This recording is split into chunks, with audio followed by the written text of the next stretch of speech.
Total Car erőmérő következő autója ez a Pontiac GTO, és ne szégyeljétek magatokat, ha nem ismeritek meg így képről elsőre, mert valóban egy nagyon ritka autóról van szó.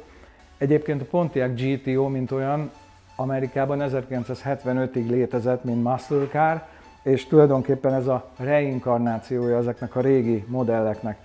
Egy érdekes története van, ami részben urban legend, nehezen bizonyítható, de úgy született újra a Pontiac GTO, hogy amikor a General Motorshoz került vissza Amerikába Bob Lutz, akit ha esetleg nem ismertek, olvassatok utána a Total Caron, írtunk róla többször, amiben belefogott, az általában sikeres lett, és amikor a GM-hez került, kb. 2002-ben, olvasott egy Car and Driver magazint, ahol szintén a GM érdekeltségbe tartozó ausztrál Holden Commodore SS modellt tesztelték, és egekbe magasztalták, hogy mennyire jó autó ezzel az LS1-es Corvette-ből származó blokkal, és mennyire nagy kár, hogy azon a piacon nem kapható. És akkor ő ezen elkezdett gondolkodni, hogy tényleg ez egy zicser, amit kihagyunk, mert lehetne akár ismét egy Pontiac GTO muscle carunk. A bizottságnál, a vezetőségnél előadta ezt a tervet, ezért elkezdték a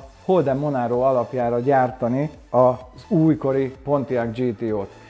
Motorját tekintve ez a klasszikus amerikainak nevezhető V8-as, még OHV vezérléssel, tulajdonképpen a C5-ös Corvette-ből emelték át. Tipikusan olyan autó, ami így kívülről nem látszik, hogy milyen, mert ez a motor nem csak nyomatékos, hanem azért 350 lóerős is.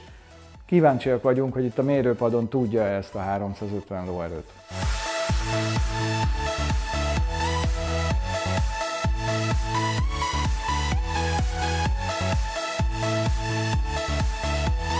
Hangjába szerettem bele, és nagyon megtetszett, hogy ez egy elég ismeretlen autó. Tehát amikor fölkerült fórumos oldalra a hirdetés, hogy eladó ez a konkrét darab, akkor úgy voltam vele, hogy ezt látnom kell élőbe. És elmentem egy első ismerkedős találkozásra az autóval, fölhangzott a hangja, és teljesen elvesztem egyből. De most, hogy fórumon láttad, tehát akkor a fórumon voltál, én például nem vagyok amerikai autós fórumokon, hogy kerültél oda? Volt valami korábbi amerikai autó? Az előző autóm egy Pontiac Firebird V8-as Cabrio volt, és az indított el az úton, tehát már amerikai autósként voltam rajta a fórumon, és úgy találtam, tehát mondhatjuk azt, hogy megvolt már az előző hobbi autó. Aztán ez volt az első, ami elgondolkodtatott, hogy mi lenne, ha cserélnék, mi lenne, ha váltanék. Ez most már 5 éve volt, és nagyjából 35 000 kilométert tettem meg az autóval. Nagyon beváltotta a hozzáfűzött reményeket, mert csodálatos hangja van, nagyon-nagyon komoly a menetteljesítménye, egy nagyon komoly előrelépés volt a Firebirdhöz képest. A futóműve nagyon stabil szerintem, amerikai autós mércével mérve. Erről fontos tudni, hogy ez egy teljesen független multilink hátsó felfüggesztéssel rendelkezik. 2004-ben ez azért nem volt túl gyakori az AMCSI modellek között. Mit gondolsz a teljesítményéről? Hogy lesz? Én nem voltam túl türelmes, és bevallom, én a jelentkezést követően kicsit már lemondtam arról, hogy vajon behívtok-e egyáltalán. Úgyhogy én intéztem egy mérést 3 hónappal ezelőtt, és akkor sikerült lemérni 346 lóerősre ezt az autót. Viszont azóta áttértem a 100-as benzinre, amit akkor is elmondták, hogy bizony-bizony nagyon érdemes. Annak ellenére, hogy ezt az autót gyári kezelési könyve szerint 92-es oktánszámú benzinre optimalizálták, és a 93-ast ajánlják bele, de mondjuk ez az amerikai szabvány szerint, hogy a 100-as bizony igenis tud teljesítménynövekedés, meg szerencsésebb teljesítményt hozni. Úgyhogy én azt mondanám, hogy szerintem 5 oktánszám, 5 lóerő, 351. Ugye a gyári adat 350, ha jól emlékszem.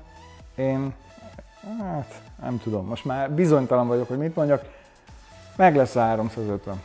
Legyen így.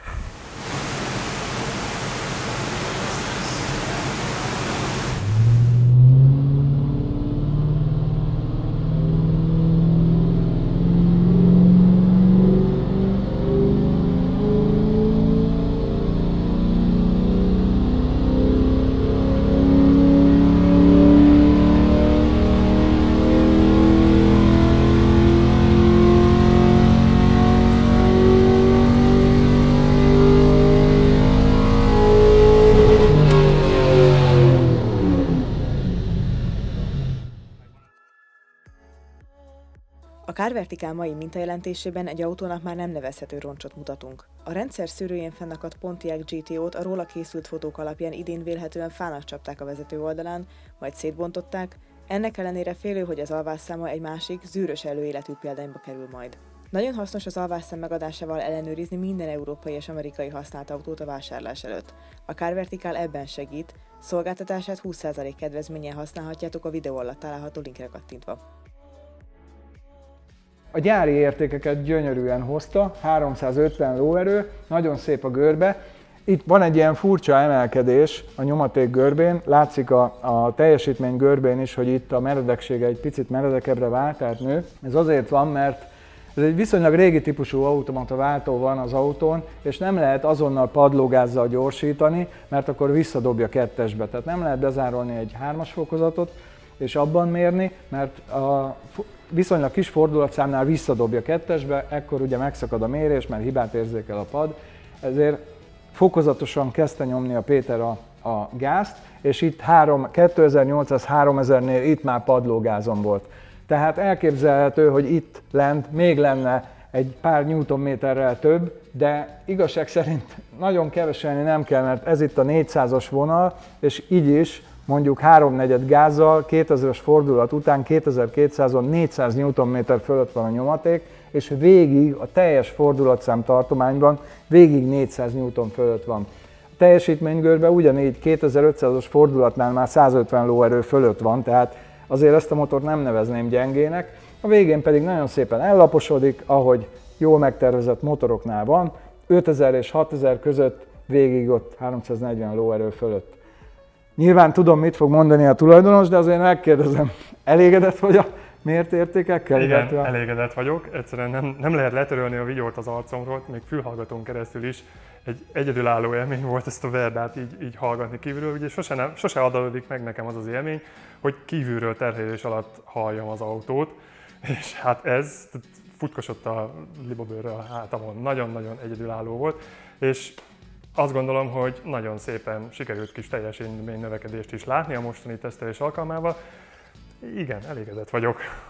Igen, más hangja van a motornak, amikor terhelve van, és itt terhelve volt. És szoktuk mondani, hogy azért nehéz a hangját mérni, mert a mérőgörgők elég zajosak. Most annyira nem számított, mert az motor eltolta a hangját teljesen a mérőgörgőknek, elfedte, és egy igazi klassz V8-as hangot hallottunk.